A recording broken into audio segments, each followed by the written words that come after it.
These are your 8-5B notes. We're going to learn how to factor by grouping today. Yesterday's lesson was in regards to just factoring in your introduction to factoring, and we learned how to use the first method of factoring, which is the distributive property, or we also call that factor out a GCF, a greatest common factor. So we always look for a greatest common factor no matter what. It doesn't matter how many terms are in the problem. That's always our first form of factoring. It makes the numbers a little bit smaller, a little bit more manageable. However, after you do a GCF, after you take out a GCF, or if you can't take out a GCF, we have to look at other ways of factoring. So when do we factor by grouping?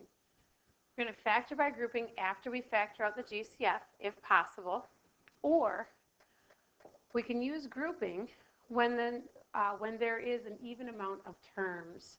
A little typo here. When there is an even amount of terms. So if you have 4 terms in the problem or 6 terms, I don't think you'll see too many with 6. Usually in Algebra 1, we just stick with 4 terms. So even after you take out a GCF, you have to look to see if you could break it down even further. Find the prime factorization of the number. So how do you factor by grouping? Well, the first thing you're going to do is you're going to split the polynomial into 2 equal groups. So that's why it's really important that you have an even number of terms. You need to have 2 terms in the one group and 2 terms in the other. You may have to move terms. Sometimes it just has to be moved, and other times it's just going to be a preference that you want to group certain terms together. Your eyes are drawn to put terms together. That is fine as long as you take the sign with that number. The sign in front of the number in front of that term stays with that term. After you split them up, you're going to factor out a common factor in each of the groups. So the group of 2 terms will have a GCF and the other group will have a different GCF. You factor out those 2 different GCFs and you should have a remaining common binomial factor, which is nice. So this last step is a little wordy, but when you factor a GCF out of the first group, you'll be left with a binomial. And then when you factor out the GCF out of the second group, you'll be left with the same binomial. And so what will happen in a sense, you'll have GCF of the first group, binomial, plus GCF of the second group times a binomial. These 2 binomials should match. That's a great checking point. Your signs, the numbers, everything should match. And if they do, basically what we have here is the step of when we broke up to multiply, we would put a number on the outside of the common term. So we simply put these 2 GCFs inside parentheses and multiply by the second set of parentheses. So anytime you factor by grouping, you're going to have a binomial times a binomial. Because let's think about it. When you multiply a binomial, 2 terms, by another 2 terms, you end up with 4 terms. So that's going to be your answer every single time. It's going to look like a FOIL problem. All right, let's give it a try. So we're going to factor each polynomial. The first one, you see there's 4 terms. The first thing I'm going to look for, is there a common factor between all 4 terms? So I see a 4 and a B in the first couple of problems. I see that they each have a factor of 4 and B, but when I get to the second part, the 3A and the 6 don't work. I see within the 3A and the 6, I can take out a 3, but I can't take a 3 out of the first set.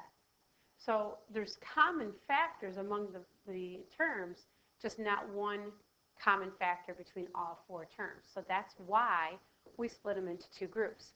So I like to just draw a line that signifies that I'm going to talk about 4A and 4AB and 8B together, and then we're going to talk about 3A plus 6. So we're going to completely keep them separate. I didn't move anything around. I didn't have to. You're more than welcome to, but I don't think you need to in this case. So I look for a greatest common factor between 4AB and 8B, and I realize that a 4 can be taken out of both of them. They're in common, and they both have a B. So I'm going to divide both terms by 4B, and what I'm really doing is undoing the distributive property. So that 4b that I'm dividing each term by goes on the outside of the parentheses. We never lose it. Okay, remember when we factor, we're writing it as a multiplication problem. So when I take the 4b out, the 4's cancel. 4 divided by 4 cancels to simplifies to a 1. And the b's simplify to a 1, so you're left with an a. And then the 8 divided by 4 is a positive 2, and the b's simplify to a 1. And so right now, the first group of my polynomial factored to 4b times the quantity a plus 2. Now, like I said on the first screen, I'm hoping that we get another a plus 2 when I factor the other side. So I look at the other set, and I realize that their greatest common factor is 3a plus 6. So I'm going to take out, or I'm sorry, the greatest common factor is 3. So I'm going to take out a 3 out of both 3a and out of 6. So when I divide 3a by 3, the 3 simplified to a 1. I took out a positive 3. That's what I took out. So I'm going to put that on the outside of the GCF. And inside the parentheses, I'm left with an a. And then 6 divided by 3 is a positive 2. So I factored out a GCF of 3 out of the second set. And this is a good sign. I got the same quantity here. So if you remember, when we did the distributive property and we had to multiply a binomial times a binomial, before we learned FOIL, we learned how to break the numbers up and put them on the outside of the quantity. So all we're looking at is a plus 2 was the quantity that we kept together, but 4b plus 3 was the quantity that we broke apart. So we're just going to put it back together. And so what we end up with is a quantity of 4b plus 3 times the quantity of a plus 2. This is the factored form of the original polynomial. You could check it by foiling and multiplying it through, and you should get the answer, the beginning polynomial. Let's try it again. So in number 2, I see that in the first set they have common x's together. In the second set, they really don't have anything in common, but every number has 1 in common. So this is one of those instances where you may want to rearrange the numbers. The x's and y's aren't jumping out at me. I want to put those 2's together and those 7's together. So I'm just going to simply flip-flop these two middle terms. When I do that, I'm going to keep the negative sign with the negative 2y and the plus sign with the positive 7x. So it's going to look like this. 2xy minus 2y plus 7x minus 7. I like that grouping better. And so when I break them into two separate groups and draw a line down the middle, or sometimes I just make a little broken line, squiggly, so it doesn't look like a 1. And it just symbolizes I'm going to work, I made two problems now. So in the first half of this polynomial, I'm going to take out a 2y. My GCF is a 2 and a y. And so if I take out a 2y, I'm going to put that on the outside, and I'm left with the 2's simplified to a 1, the y simplified to a 1, so I'm left with an x. And then minus the 2 simplified to a 1, the y simplified to a 1, so I have a 1 left over. Don't forget that 1. So I'm hoping in the second half of this problem, I also get a quantity, x minus 1. On the second side, I realize that they both have 7's. So I'm going to divide by a 7, divide by a 7, which is actually taking out a positive 7. Put the plus there because that's going to be your symbol when you put them back together at the end, whether it's a positive 7 or a negative 7. 7 divided by 7 simplifies to a 1x, and then a negative 7 divided by a negative 7 simplifies to a negative 1. This is a good sign that the quantities match. And so since the quantities match, that means that I'm multiplying 2y by this quantity, and I'm multiplying 7 by this quantity. So I can actually put those two numbers in together and say that I am multiplying 2y plus 7 times x minus 1. Since they both were multiplying x minus 1, that allows us to put them back inside a binomial format. And that's your answer.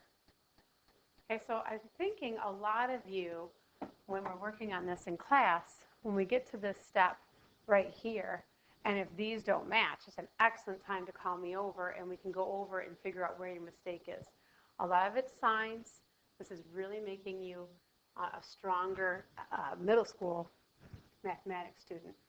All those skills, adding, subtracting, positive and negative numbers, multiplying and dividing positive and negative numbers, are getting stronger through factoring. All right, here's another example. So we've got 4 terms here.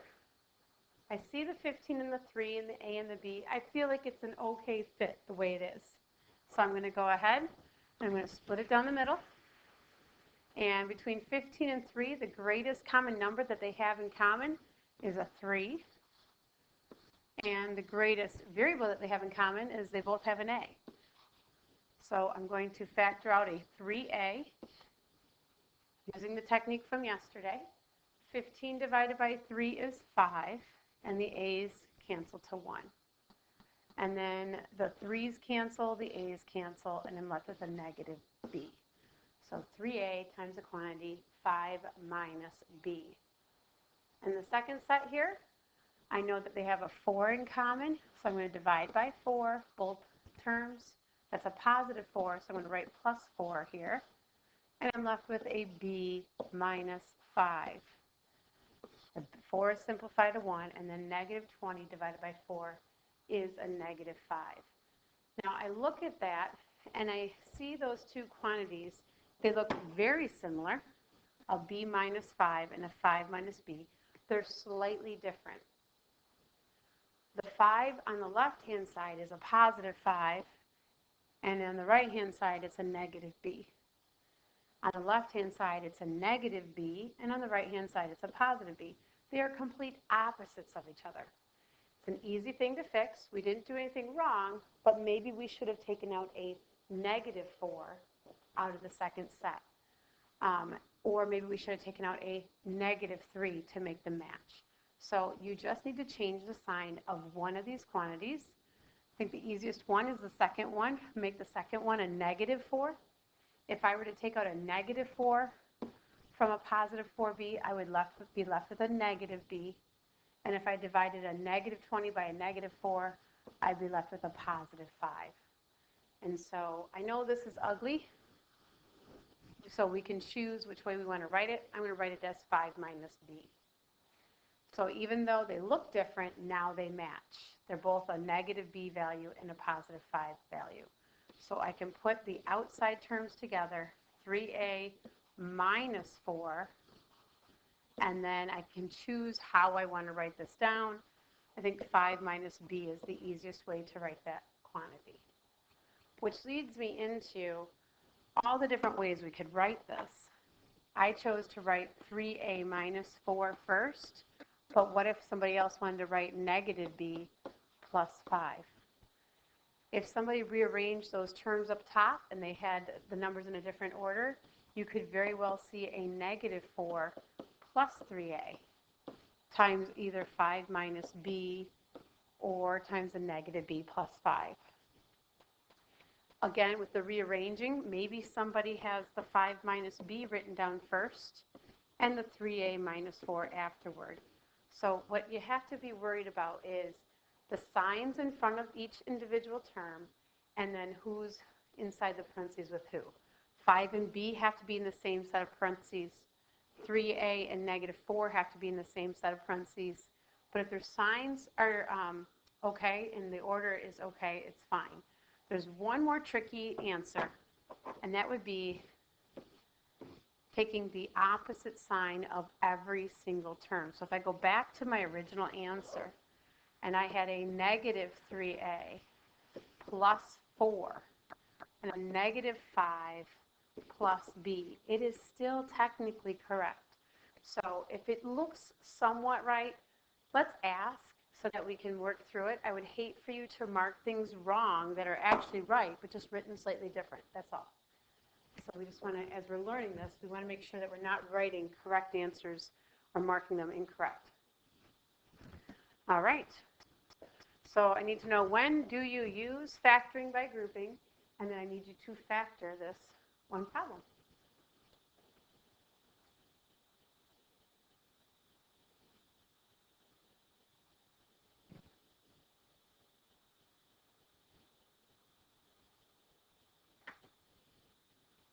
I can't seem to get it to pause.